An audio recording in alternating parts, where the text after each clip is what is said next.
우리가 부르는 찬송 중에는 원래 있던 가락에 찬송시를 붙여 부르는 노래들이 여럿 있습니다.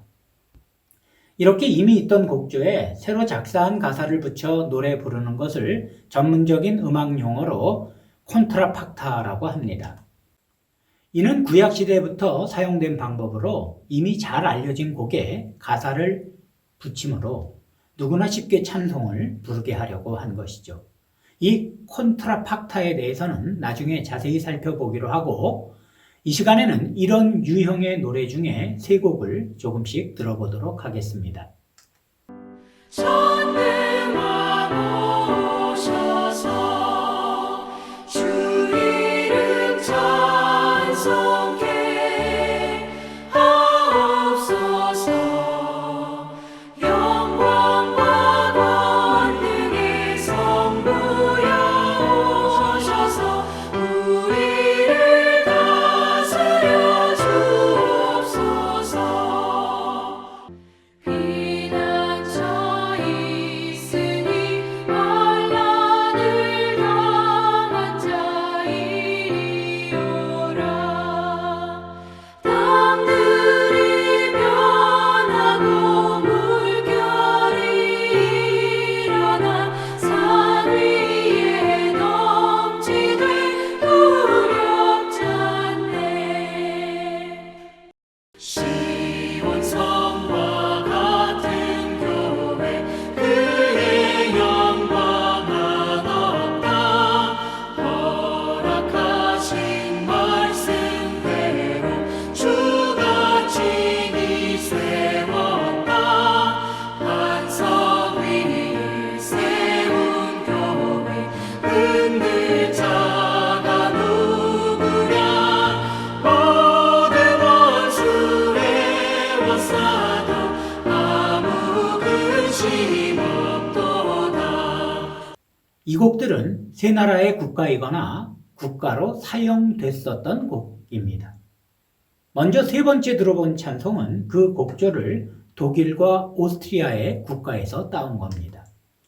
현재 오스트리아의 경우엔 새로운 국가를 부르고 있습니다만 한때는 같은 곡에 다른 가사의 두 국가가 사용됐었죠. 첫 번째와 두 번째 찬송가는 모두 영국 국가와 곡조가 같습니다. 예전엔 미국 국가의 곡조로도 사용되기도 했었고요. 영국 국가는 한때 10장의 곡조에 맞춰 부른 적도 있었습니다. 예전에 서울에서 열린 한 국제대회에 참석하기 위해 한국을 방문한 영국인들이 주일을 맞아 호텔 근처에 있는 어떤 교회의 예배에 참석했답니다. 그런데 마침 그날 예배 찬송 중에 바로 이 70장에 있었던 거죠. 교인들은 그게 영국 국가의 곡조인지도 모른 채 모두 경건하게 피난처에 있으니 환난을 당한 자 이리오라 라며 은혜롭게 찬송을 부르고 있는데 갑자기 영국인들이 자리에서 하나둘 일어나기 시작했답니다. 그들은 예배 때 참석한 자기들을 위해 영국 국가를 불러주는 걸로 착각했던 것이죠. 하지만 찬송가의 가사와 영국 국가의 가사는 전혀 다릅니다. 영국 국가는 God Save the King, 즉 하나님 국왕을 지켜주소서라는 제목으로 국왕의 만수무강과 그가 군림하는 동안의 번영과 평안을 하나님께 비는 노래입니다. 얼마 전까지만 해도 여왕이었기 때문에 God Save the Queen으로 불렀던 이 노래는 마치 하나님께 비는 듯한 내용으로 되어 있으나 사실은 하나님께 드리는 노래가 아니라 왕을 찬미하는 내용의 가사로 되어 있죠. 그렇다면 지금 우리가 부르고 있는 70장 찬송의 가사는 누가 지은 걸까요? 우리가 사용하는 찬송가에는 각 곡에 대한 정보를 찬송가 이곳저곳에 기록해 두고 있습니다. 이 역시 나중에 자세히 알아보겠습니다만 이 시간에 한 가지만 살펴보면 악보의 왼편 위쪽으로는 찬송가 작사가가, 오른편 위엔 작곡가가 누구인지를 밝혀두고 있죠. 그런데 70장의 경우 작사가 부분엔 찬송가 1908이라고 되어 있고 작곡가 부분엔 1745 데사우루스 무지쿠스라고 되어 있는데 이는 1745년 음악사전에서 가져왔다는 뜻입니다. 그런데 이 곡이 1745년 영국 왕립극장에서 연주된 이후 국가로 사용된 겁니다. 아마도 이 곡의 장중함이 왕실의 마음에 들었던 모양입니다. 그런데 이 곡이 선교와 함께 이 땅에도 알려지게 되었고 이 장중한 곡조에 감동된 한 성명미상의 한국인이 하나님은 우리의 피난처시오 힘이시니 환난 중에 만날 큰 도움이시라 라는 시편 46편을 바탕으로 가사를 붙여넣어 찬송을 부른 것으로 추정됩니다. 당시 세계 열강의 침략 앞에 풍전등화와 같았던 민족적 상황 가운데 특히 일본의 침략이 노골화되고 있던 시절에 이 작사가는 우리가 의지할 건 세상의 열방이 아니라 하나님뿐이시다라고 노래한 겁니다. 즉, 이 찬송은 나라와 민족을 위한 간절한 기도와 소망이 담긴 찬송이었던 거죠. 우리나라 초대교인들은 이 찬송을 참 열심히 불렀고 그리하여 이 찬송은 장로교와 감리교가 합동하여 1908년에 발행한 찬송가라는 찬송가책에 실리게 됐습니다. 이후에 우리 국권을 빼앗은 일제는 이 찬송가를 금지곡으로 정하고 부르지 못하게 책에 먹칠을 해버렸지만 당시 교인들은 외워서라도 이 찬송을 불렀고 이에 일제는 그들을 잡아가두고 매질하는 등 가혹한 처벌을 했지만 끝내 이 찬송을 멈추게 할 수는 없었죠.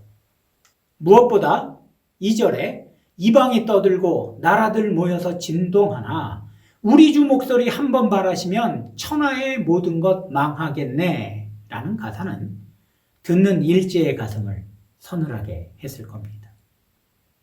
이 찬송으로 이 땅의 교회는 이 땅의 진정한 주인은 일본이 아니라 하나님이시라고 선포한 것이니까 말이죠.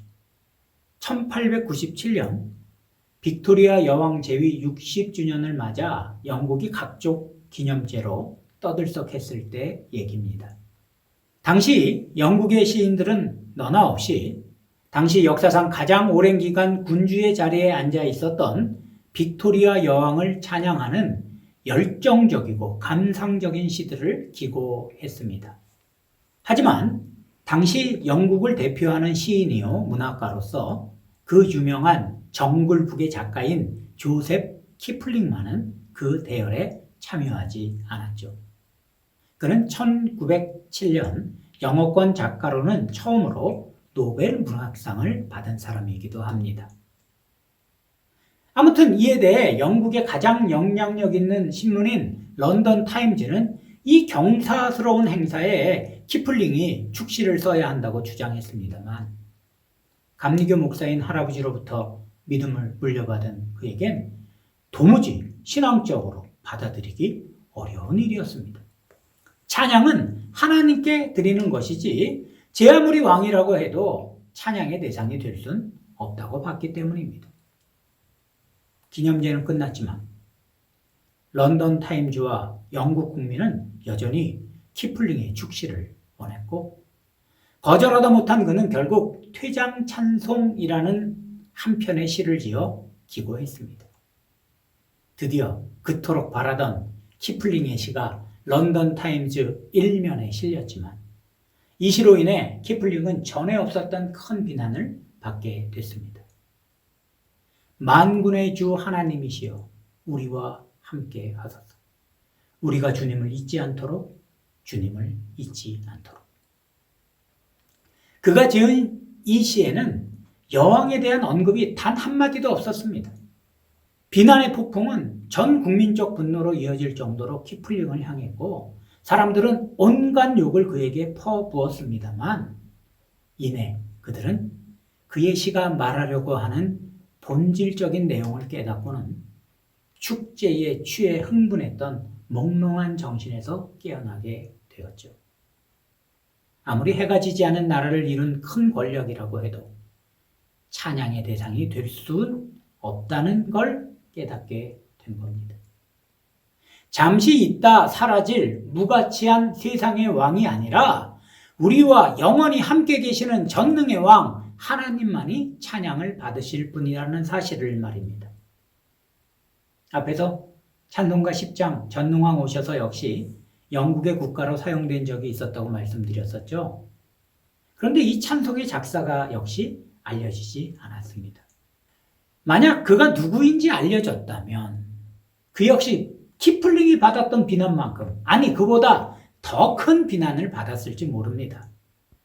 말씀드린 대로 영국 국가는 자기의 군주를 찬양하는 것인데 그 곡조에 맞춰 영국의 국왕이 아닌 전능의 왕 여호와 하나님을 찬양하고 있으니 말이죠.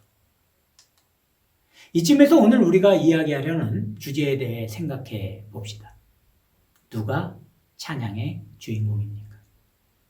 오직 하나님뿐이십니다.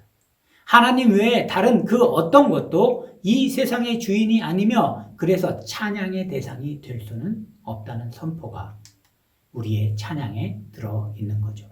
세상 노래에서는 자기 나라의 권력자를 무한 찬양해도 그만이나 우리가 부르는 찬양은 오로지 하나님만이 주인공이시란 말이죠. 그래서 우리는 지난 시간 찬송의 권위가 하나님을 노래하는 데서 나온다고 배우지 않았습니까? 그런데 우리가 부르는 찬송가에는 하나님을 찬양하는 노래 말고 다른 주제의 노래들도 들어 있습니다. 나중에 교회 음악의 역사를 살펴보는 시간에 다루겠습니다만 이런 이유로 칼빈은 찬송가에 오직 하나님만 노래하기 위해 시편만을 가사로 사용했습니다.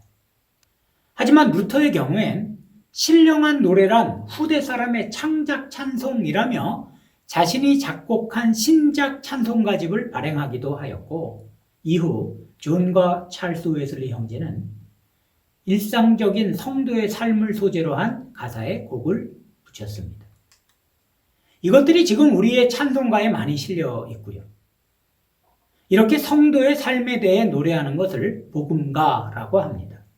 앞에서 말씀드린 오직 성삼위일체이신 하나님만을 노래하는 것을 찬양가라고 하고요. 하지만 궁극적으로 이 둘 모두 하나님이 하신 일을 노래하는 것이죠. 이제 다음 시간에는 이 찬양가와 복음가는 어떻게 구별되는 것인지 또 어떤 점을 고려하며 불러야 하는 것인지 등에 대해서 구체적으로 살펴보도록 하겠습니다. 오늘 강의는 여기서 마치겠습니다.